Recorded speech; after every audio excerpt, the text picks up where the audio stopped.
नमस्कार बंधुरा आज के तैरी करब एक भीषण जनप्रिय रान्ना आमादेर नय महानायक उत्तम कुमारेर बुझतेई पारछेन महानायक उत्तम कुमारेर प्रथम सारिर जनप्रिय रान्ना हच्छे भेटकी माछेर काटा चच्चड़ी। आज के सेटाई तैरी करब खूब इजी भावे। रेसिपि भालो लागले लाइक शेयर करबेन, जारा नतुन देखछेन अवश्यई आमार चैनलके सबस्क्राइब करे नेबेन।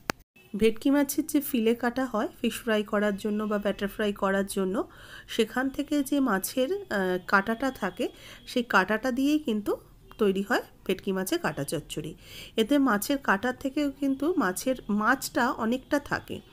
एबार सेई माछ आर काटा समेत एकसाथे बिक्री करा हय दोकाने, सेटाई आमि निये एसेछि। प्रथमे आमि एकटुखानि लवण हलुद गुड़ो हाफ चा चामच और दिलाम एकटू पातिलेबुर रस, এই দিয়ে ভালো করে ভেটকি মাছের কাঁটাটাকে মাখিয়ে নিচ্ছি। একটু লেবুর রস দিলে কাঁটার মধ্যে অনেক সময় একটু আষ্টে গন্ধ বের হয়, সেটা কিন্তু একদমই থাকে না, খেতে ভালো হয়। সেই কারণে এইভাবে মাখিয়ে আমি মিনিট 5 রেখে দেব সাইডে। এবার কড়াইতে সরষের তেল দিয়ে তেল গরম হয়ে যাওয়ার পর আমি এই ভেটকি মাছের কাঁটাগুলোকে দিয়ে দিচ্ছি ভেজে নেওয়ার জন্য। কাঁটাগুলোকে কিন্তু একটু লাল করে মুচমুচে করে ভাজতে হবে। ভাজাটা একটু সময় নিয়ে ভালো করে না ভাজলে মাছের কাঁটা খেতেও ভালো লাগবে না আর খুব একটা নরমও হবে না, সেই কারণে কিন্তু একটু লাল করে মুচমুচে করে ভেজে নিতে হবে।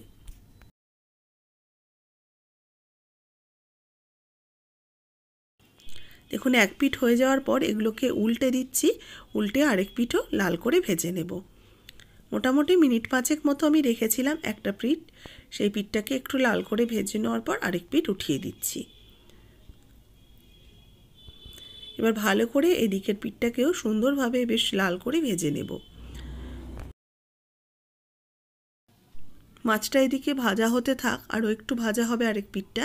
ততক্ষণে একটা মশলা করব, কিছু জিনিস আমি নিয়েছি এখানে রসুন একটু বেশি পরিমাণে, প্রায় 10-12 কোয়া রয়েছে, কিছুটা রয়েছে আদা, দুটো শুকনো লঙ্কা, দুটো কাঁচা লঙ্কা, 3টে এলাচ, এক টুকরো দারচিনি আর 4-5টা নিয়েছি লবঙ্গ।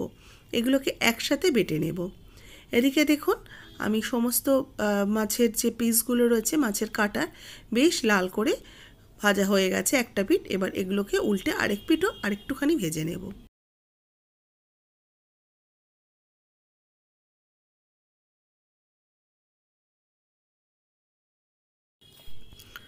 কাঁটাগুলো কিন্তু বেশ লাল করে ভাজা হয়ে গেছে। এবার এগুলোকে আমি উঠিয়ে রেখে দেব। তেল ঝরিয়ে এগুলোকে উঠিয়ে দিচ্ছি।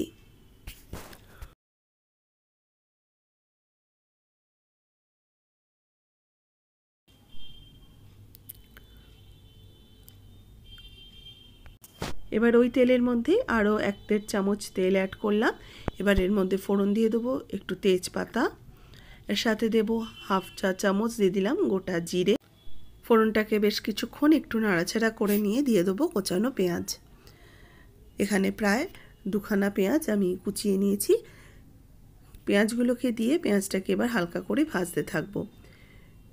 পেঁয়াজ কোচানোটাকে হালকা করে ভেজে নেব মিডিয়াম আঁচে, তবে খুব লাল করে ভাজার প্রয়োজন নেই।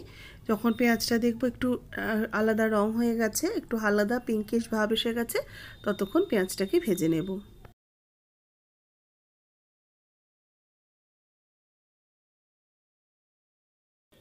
পেঁয়াজটা দেখুন বেশ নরম হয়ে যাওয়ার পর দিয়ে দিচ্ছি টমেটো কোচানো।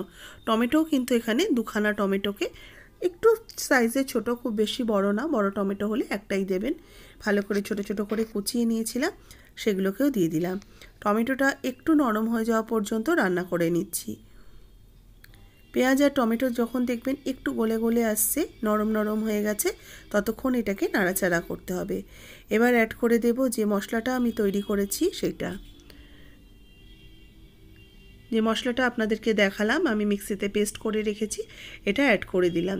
এবার এটাকে এর সাথে কষাতে থাকবো।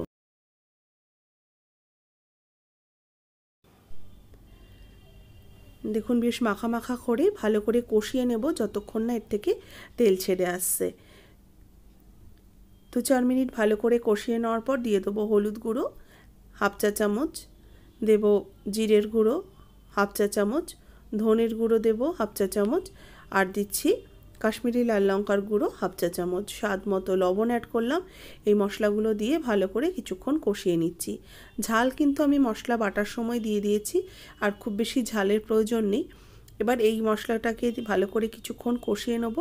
সামান্য একটু জল অ্যাড করব যাতে মশলাটা তেল ছাড়তে সুবিধা হয়। বেশি ড্রাই হলে কিন্তু মশলা পুড়ে যায়, তেলটা খুব ভালো মতো ছাড়ে না। সেই জন্য একটু সামান্য জল দিলে কিন্তু মশলার থেকে খুব সুন্দর একটা রং ছাড়তে শুরু করে আর তেলটাও খুব ইজি ছেড়ে আসে। দেখুন এইভাবে বেশ কিছুক্ষণ কষিয়ে নিয়েছি। সামান্য একটু চিনি অ্যাড করে দিলাম। চিনিটা দিলে কিন্তু স্বাদটা বেশ ব্যালেন্স হবে। হাতের মধ্যে অল্প কয়েক দানা চিনি নিয়ে অ্যাড করে দিলাম। এবার ভালো করে মশলাটাকে এর সাথে মিশিয়ে নিয়ে কষানো হয়ে গেছে। এবার আমি ভেজে রাখা ভেটকি মাছের কাঁটাগুলোকে অ্যাড করে দিচ্ছি।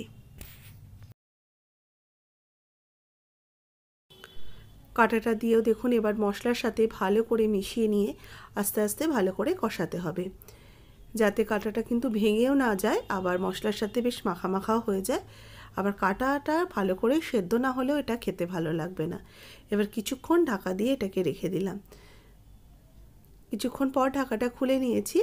কাঁটাগুলোর সাথে মশলা দেখুন বেশ মাখা মাখা হয়ে গেছে। এবার আমি কিন্তু আঁচটাকে একদম কমে রেখেই এটা রান্না করছি। এবার এর মধ্যে দিয়ে দেবো জল। আমি 1-1.5 কাপের মতো জল অ্যাড করছি। জলটা দিয়ে ভালো করে মশলার সাথে কাঁটাটাকে মিশিয়ে নেবো, কারণ কাঁটাটাকে একটু সেদ্ধ হতে সময় দিতে হবে। যেহেতু কাঁটায় চচ্চড়ি, এর মধ্যে তো খুব বেশি মাছ নেই, তবে সেই জন্য কাঁটাটা যাতে খাওয়া যায় সেরকমভাবে একটু সেদ্ধ করতে হবে। তবে বেশি সেদ্ধ হয়ে গেলে কিন্তু কাটা কাটা হয়ে যাবে, সেটাও খেতে ভালো লাগবে না। সেটা বুঝে আপনাদের কিন্তু একটু রান্না করতে হবে। এবার ঢাকা চাপা দিয়ে 5 মিনিট আমি মিডিয়াম টু হাই হিটে এটাকে ফুটিয়ে নিচ্ছি। 5 মিনিট পর ঢাকাটা খুলে নিয়েছি। দেখুন বেশ মাখা মাখা হয়ে গেছে, বেশ মাখো মাখো হয়ে গেছে। এবার আপনারা যতটা চাইবেন একটু জলের পরিমাণ বাড়াতে পারেন। যেহেতু চচ্চড়ি একটু তো ড্রাই হবে, শুকনো শুকনো হবে, খুব বেশি জল দেওয়ার প্রয়োজন নেই। এবার ওপর থেকে দিয়ে দেবো বেশ কিছুটা ধনেপাতা কোচানো। এতে কিন্তু আর অন্য কোনো মশলা আর এখন অ্যাড করব না, শুধু ধনেপাতা কোচানো দিয়ে এবার এটাকে ঢাকা দিয়ে রেখে দেব গ্যাস অফ করে স্ট্যান্ডিং টাইমে 5 মিনিটের জন্য। একটু ঠান্ডা হওয়ার পর এটাকে খুলে আমি সার্ভ করে নেব। রেসিপি কেমন লাগলো অবশ্যই জানাবেন। ভালো লাগলে লাইক করবেন, শেয়ার করবেন। আর এইভাবে ভেটকি মাছের কাঁটা চচ্চড়ি এই শীতকালে একবার বানিয়ে দেখুন। এই সময় কিন্তু ভেটকি মাছ খুব ভালো ফ্রেশ পাওয়া যায়। আর বিভিন্ন বিয়ের সিজন থাকে, তার জন্য বিয়ে বাড়িতে প্রচুর ফিশ ফ্রাই হয় বলে কিন্তু ভেটকি মাছের কাঁটা অ্যাভেলেবেল থাকে বাজারে। সেই সময় নিয়ে আসুন, নিয়ে এসে বাড়িতে এইভাবে রান্না করুন। আশা করি আপনাদেরও ভালো লাগবে। ভালো লাগলে লাইক করবেন, শেয়ার করবেন, কমেন্টস করে জানাতে ভুলবেন না। যারা নতুন দেখছেন অবশ্যই আমার চ্যানেলকে সাবস্ক্রাইব করে নেবেন।